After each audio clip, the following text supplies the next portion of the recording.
तो यहाँ पे इस क्वेश्चन में कंडीशन ये दिया हुआ है बेटा कि slope of tangent to the curve. तो जैसे मानना मैंने स्लोप ऑफ टेंजेंट क्या होता है बेटा, slope of tangent, slope of the tangent equal to क्या होगा, d y by d x होगा। अगर एक्स कॉमा वाई हमारा पॉइंट है, मान लीजिए एक्स कॉमा वाई हमारा पॉइंट है, तो स्लोप ऑफ टेंजेंट क्या होगा, d y by d x होगा।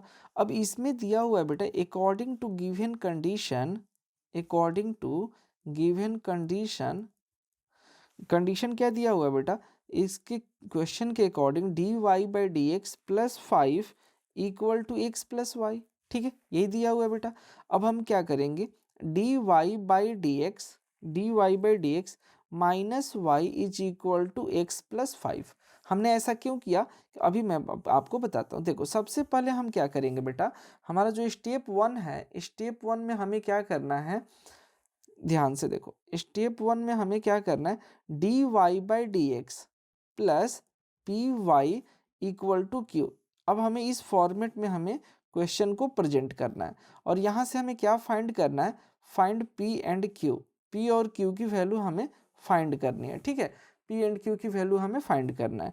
तो यहाँ से पी इक्वल टू क्या हो गया बेटा, वाई के साथ जो है, तो वाई के साथ क्या है, -1, तो पी की वैल्यू -1 और क्यू की वैल्यू क्या हो गया, एक्स प्लस 5 हो गया।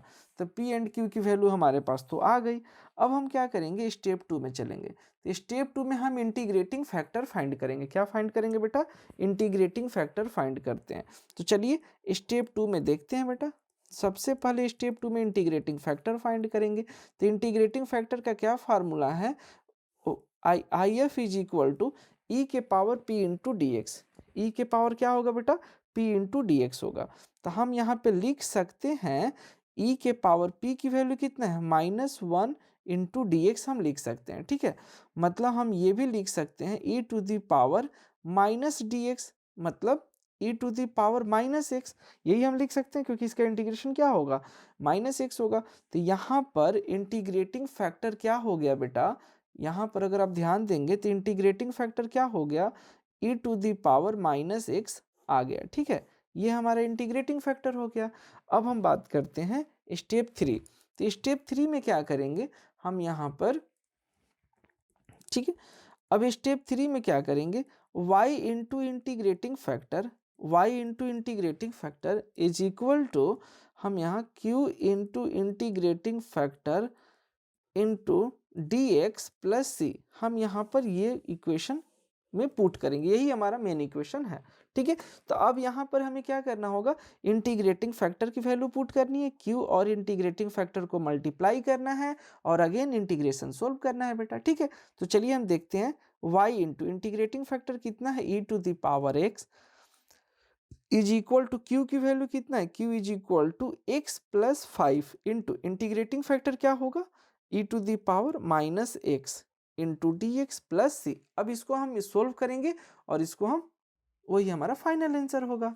तो इसको क्या, इसको सोल्व कैसे करेंगे बेटा, तो ध्यान देखते हैं। तो y into E to the power x is equal to, हम इसको लिख सकते हैं x, मतलब x -5 into E to the power x है। ठीक है, तो हम इसको अलग अलग लिख लेते हैं, x into E to the power x into E to the power x। ठीक है, यहाँ E to the power -x, x into E to the power -x -5 into E to the power x। ठीक है, अब हमने इसको separate कर लिया, प्लस सी तो है ही है। ठीक है, तो यहाँ पे y into E to the power x, तो y into E to the power x, इसको अभी एज इट इज रहने देते हैं। तो x into E to the power -x dx, यहाँ पे क्या होगा, 5 into E to the power -6 upon minus, यही होगा ना बेटा, प्लस सी। हम इसको बाद में u इंटू भी सोल्व करेंगे, इसको अलग से सोल्व करके इसमें पुट करेंगे बेटा।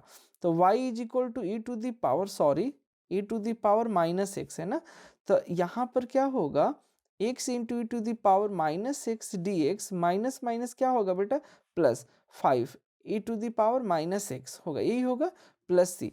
अब हम क्या करते हैं, इसको साइड से सोल्व कर लेते हैं, इसको साइड से हम सोल्व करके यहाँ पर हम इसकी वैल्यू पुट कर देंगे। ठीक है, तो चलिए हम इसको साइड से u इंटू भी सोल्व कर देते हैं, इंटीग्रेशन। ठीक है, तो यहाँ पर x into E to the power minus x d x को सोल्व करना है। तो सबसे पहले मुझे क्या फाइंड करना है कि u और v क्या होगा। तो आइलेट रूल देखेंगे, तो आइलेट रूल में एक्सपोनेंशियल लास्ट में आता है, ठीक है। तो हमें अलजेब्रा पहले आता है, तो इसको u मानेंगे, इसको v मानेंगे। तो यहाँ पे u क्या होगा, x हो जाएगा, और v क्या होगा, e to the power minus x होगा, ठीक है। तो हम u को एज इट इज रखते हैं और v का इंटीग्रेशन करते हैं, माइनस u को डिफ्रेंसिएशन करेंगे तो x का डिफ्रेंसिएशन 1 होगा, और e to the power x का इंटीग्रेशन करेंगे तो e to the power minus x minus 1 होगा, ठीक है। तो x into E to the power minus x upon minus 1, minus यहाँ पे ये क्या माइनस माइनस प्लस हो जाएगा, e to the power minus x plus into D x होगा, ठीक है बेटा। अब हम क्या करेंगे, x into E to the power minus x negative हो जाएगा, और ये वाला क्या होगा, यहाँ पर माइनस माइनस पॉजिटिव हो गया। तो यहाँ पे अगेन जब इंटीग्रेशन करेंगे तो E to the power minus x minus 1 plus C तो अब ऑलरेडी कांस्टेंट हम वहाँ पे लिख देंगे, ठीक है। तो अब हम क्या लिख सकते हैं, minus x e to the power minus x E to the power minus x, ये किसकी वैल्यू है बेटा, x into E to the power minus x का वैल्यू है। तो हम इसकी वैल्यू यहाँ पर लेंगे और यहाँ पे क्या करेंगे बेटा, पुट करेंगे, ठीक है। यहाँ पे पुट करते हैं, तो चलिए देखते हैं कि हमारा रिजल्ट क्या होता है।